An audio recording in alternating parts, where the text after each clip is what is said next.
Tuan-tuan dan puan-puan, selamat datang ke program Megatua 2025. Dari Form 1 sampai di 4 trial SPM, kami fail man. Waktu SPM, Alhamdulillah, Allah beri rezeki, kami dapat A solid.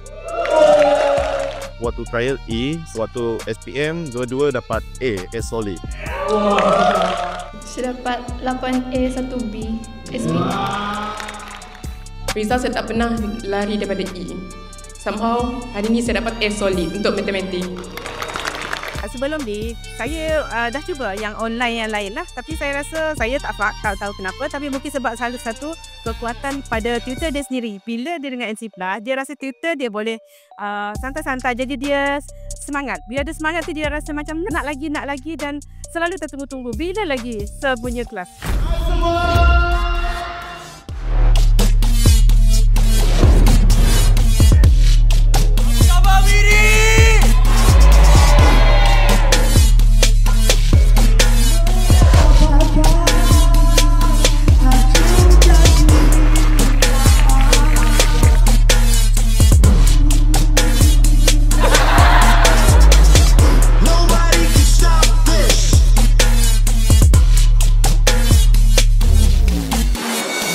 Account pun dulu agak drop.